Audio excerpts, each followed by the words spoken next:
तो आज की क्लास में हम ना कॉम्बिनेशन रिएक्शंस को हम आगे बढ़ाएंगे। और लास्ट क्लास में मैंने आपको कॉम्बिनेशन रिएक्शन के बारे में बताया था।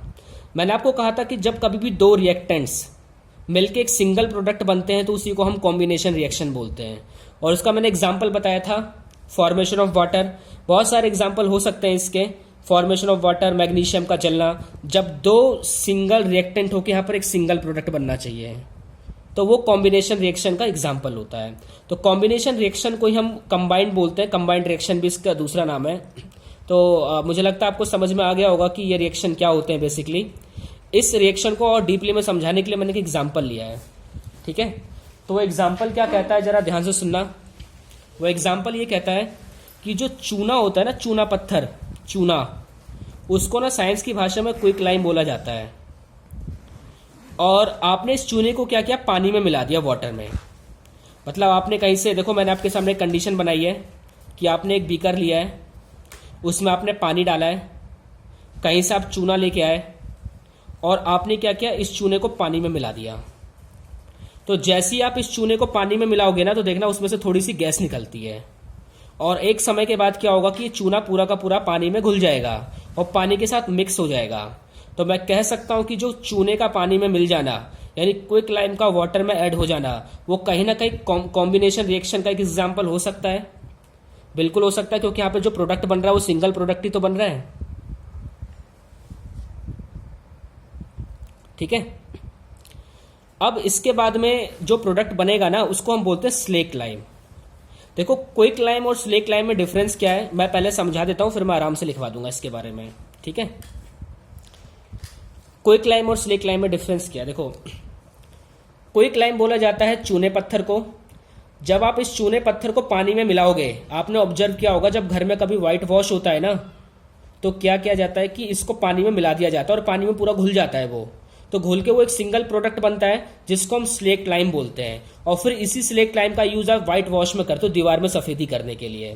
तो एग्जाम में क्वेश्चन आता है कि बताओ इनमें से किसका यूज दीवारों में व्हाइट वॉश के लिए किया जाता है। ऑप्शन में क्विक लाइम भी होता है, स्लेक लाइम होता है, बोथ या नॉन ऑफ द दीज। तो आंसर होगा स्लेक लाइम।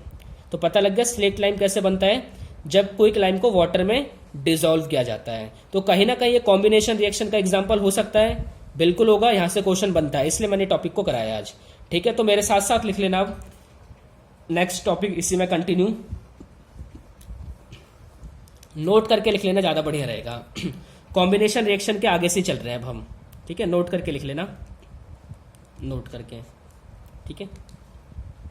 Quick lime,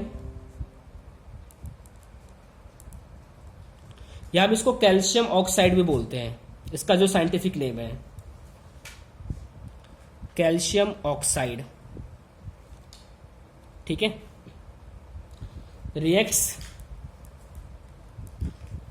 वर्गुअसली। तो मैंने आपके सामने लिखा है कि quick lime calcium oxide reacts vigorously. देखो वर्गुअसली एक वर्ड आया है, इस वर्ड का मतलब क्या होता है मैं बताता हूं। With water to form a single product, slake lime, और स्लेक लाइम को हम कैल्शियम हाइड्रोक्साइड बोलते हैं। अब हम आराम आराम से समझते हैं इस टॉपिक में बोल क्या रहा है। देखो क्विक लाइम का मतलब होता है चूना, चाहे क्विक लाइम बोलो चाहे उसे कैल्शियम ऑक्साइड बोलो, दोनों का मतलब सेम होता है। वैसे आपको साइंटिफिक नेम पता होना चाहिए। तो जैसे ही आपने क्विक लाइम कैल्शियम ऑक्साइड को रिएक्ट्स वर्गुअसली का मतलब होता है बहुत ही, मतलब एक तेजी से, गर्मी से, with water to form a single product. आप लोगों ने कभी ऐसा ऑब्जर्व किया होगा, आप देखना जब कभी भी ना चूने को पानी में डाला जाता है एकदम से आवाज सी आती है, एक मतलब जैसे लगता है ना जैसे बिल्कुल चंद सी आवाज आती है। तो वर्गुअसली का मतलब होता है काफी तेजी से, और वो पानी के साथ रिएक्ट करेगा और उसके बाद क्या होगा, पानी में घुल जाएगा वो, और घुल के एक लिखा है ना सिंगल प्रोडक्ट स्लेक लाइम, और एक सिंगल प्रोडक्ट बनेगा जिसको हम स्लेक लाइम बोलते हैं, ठीक है। तो अब देखो मैं इसको थोड़ा वैसे समझाता हूं। ये तो मैंने बिल्कुल जनरल स्टेटमेंट लिखी है कि जब चूने को पानी में डाला जाता है तो एक प्रोडक्ट बनता है जिसे हम स्लेक लाइम बोलते हैं। देखो अब इसकी केमिकल इक्वेशन देखो कैसे बनेगी। जो चूना होता है ना, चूना जो होता है उसका फॉर्मूला होता है कैल्शियम हाइड्रोक्साइड, और इसको आपने पानी में मिला दिया है और ये क्या बन चुका है, कैल्शियम हाइड्रोक्साइड, ठीक है। जब कोई चीज़ पानी में पूरी घुल जाती है ना, तो उसकी जो फॉर्म बेसिकली बनती है ना, वो हाइड्रोक्साइड फॉर्म बनती है। इस यूनिवर्स में अगर कोई भी चीज़ पानी में घुल जाए तो उससे जो फॉर्म बनेगी ना, वो क्या बनती है, कैल्शियम, वो हाइड्रोक्साइड की फॉर्म बनती है। इसलिए आपको ध्यान रखना है कि जब कभी भी हाइड्रोक्साइड की फॉर्म बनेगी तो आपको फॉर्मूला OH, ये वाला फॉर्मूला आपको मेंशन करना होगा इसके लिए। ठीक है। तो ये रहा आपका चूना, ये रहा आपका पानी, और जैसे ही आपने चूने में पानी मिलाया तो क्या बन गया, ये चूना, जिसे हम स्लेट लाइम बोलते हैं, और इसको कैल्शियम हाइड्रोक्साइड भी बोला जाता है। ठीक है, स्लेट लाइम बोला जाता है इसे, स्लेट लाइम। तो आपको समझ में आ गया होगा कि स्लेट लाइम कैसे तैयार होता है। ठीक है। अभी जो स्लेट लाइम तैयार हुआ है ना, इसी का यूज क्या करते हैं आप लोग ना, घरों में यूज करते हो वाइट वॉश करने में। ठीक है। तो इसलिए मेरे साथ अगला टॉपिक लिखना है इसमें, वाइट वॉशिंग ऑफ बिल्डिंग। जब बिल्डिंग की वाइट वॉश की जाती है ना, तो बिल्डिंग के वाइट वॉश का मतलब होता है कि पहले बिल्डिंग में पेंट करने से पहले ना, ये चूने का जो है ना, स्लेट लाइम को सबसे पहले पेंट किया जाता है, उसके बाद उस पर कलर लगाया जाता है 1-2 दिन बाद, ताकि बिल्डिंग में शाइनिंग आए। ठीक है। तो मेरे साथ साथ लिख लेना इसको, वाइट वॉश ऑफ ए बिल्डिंग में, a solution of slate lime. यहां पे वर्ड आया स्लेट लाइम, यानी आपको इसका यूज करना है। स्लेट लाइम इज, तो मैंने लिखा है a solution of slate lime is applied on walls and roof. तो आपको पता है, मैंने बताया उसके बाद में कि जो आपके पास जब स्लेट लाइम का जो सॉल्यूशन तैयार होगा, अब इसी सॉल्यूशन को आपको क्या करना है, जो बिल्डिंग्स होती है ना, बिल्डिंग की वॉल, उस पर आप इसको पेंट करोगे। ठीक है, आप इसको पेंट करोगे और 2 से 3 दिन तक आप इसे रहने देना। और उसके बाद क्या होगा कि हमारे एटमॉस्फेयर में जो CO2 होगा ना, CO2, वो इसके साथ रिएक्ट करेगा, CO2 रिएक्ट करेगा इन सबके साथ में। और रिएक्ट करने के बाद क्या होगा कि ये किस में चेंज हो जाएगा, कैल्शियम कार्बोनेट में चेंज होगा ये। और यही एक मेन रीजन होता है जिसकी वजह से शाइनिंग आती है दीवारों में। तो पूछा जाता है, देखो क्वेश्चन का जो तरीका होता है पूछने को, पूछा जाता है जो बिल्डिंग में शाइनिंग आती है बेसिकली उसके कारण क्या होता है, तो वो होता है कैल्शियम कार्बोनेट। ठीक है। अब देखो ये बनेगा कैसे कैल्शियम कार्बोनेट। आपके पास कैल्शियम हाइड्रोक्साइड पहले से ही था, आपने इसको दीवार पे लगा दिया और ये एटमॉस्फेयर के CO2 के साथ रिएक्ट कर गया। ठीक है। तो आपको पता है जब जैसे ही एटमॉस्फेयर के रिएक्ट करेगा तो क्या होगा, जैसे जब आपने कभी नोटिस किया होगा कि जैसे जो चूना होता है ना, वो गीला होता है। अब आप उसे दीवार पे जब लगा दोगे ना, तो गीला रहेगा कुछ 2-3 दिन तक, उसके बाद वो अपने आप सूख जाएगा वो। ठीक है, सूख जाएगा और उसमें से जो पानी होगा सारा वेपोराइज हो जाएगा, जिससे शाइनिंग आने लग जाएगी। तो प्रोडक्ट बनेगा कैल्शियम कार्बोनेट, और जो वाटर होगा ना वो क्या हो जाएगा, वेपोराइज हो जाएगा। यहाँ से पानी, यहाँ से मतलब वेपोराइज हो जाएगा, पानी यहाँ से उड़ जाएगा आपका, और शाइनिंग आने लग जाएगी आपको दीवारों में। ठीक है। तो मुझे लगता है आपको आ गया होगा समझ में कि सबसे पहले क्या होता है कि चूने के पानी से हम स्लेट लाइम तैयार करते हैं, और उसके बाद में उस स्लेट लाइम को हम दीवारों पे लगाते हैं और 2-3 दिन तक हम खुला छोड़ देते हैं। वो कैल्शियम हाइड्रोक्साइड यानी स्लेट लाइम कार्बन डाइऑक्साइड के साथ रिएक्ट करेगा और एक परत जमा बना लेगा, जिससे शाइनिंग आएगी दीवारों में, और उसी को हम बोलते हैं calcium carbonate.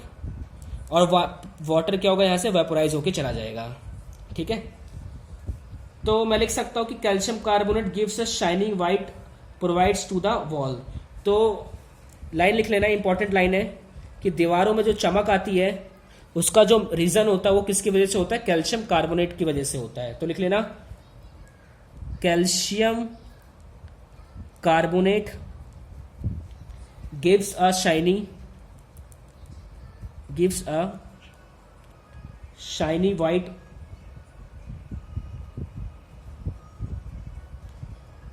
provide to the walls।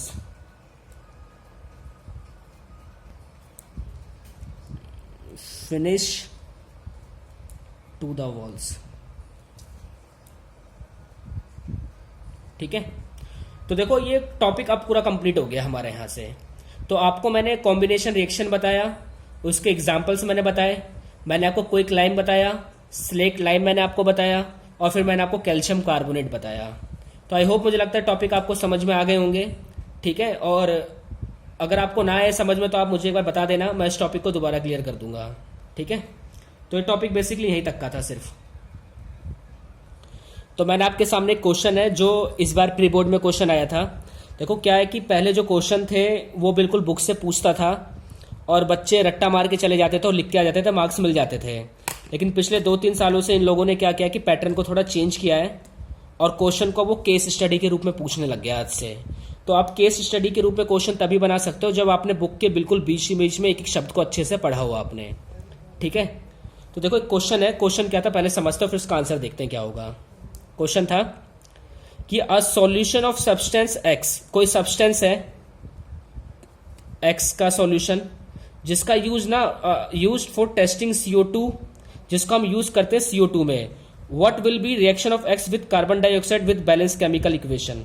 ठीक है, इससे लिखा कि कोई सॉल्यूशन सब्सटेंस एक्स का जिसका हम यूज करते हैं CO2 के साथ। तो आपको पता है कि अब तक हमने जितना पढ़ा है एक ही सब्सटेंस है जिसका यूज हमने CO2 के साथ किया हुआ है, और पूरी किताब में एकमात्र ही ऐसा सॉल्यूशन है जिसका यूज हमने CO2 के साथ में किया हुआ है।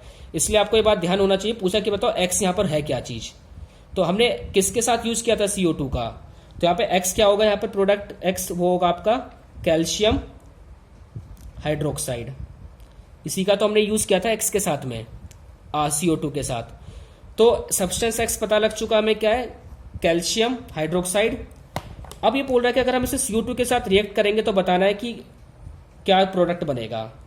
तो जब कैल्शियम हाइड्रोक्साइड को आप रिएक्ट करोगे CO2 के साथ तो प्रोडक्ट क्या बनेगा, कैल्शियम कार्बोनेट प्लस वाटर का फॉर्मेशन होगा।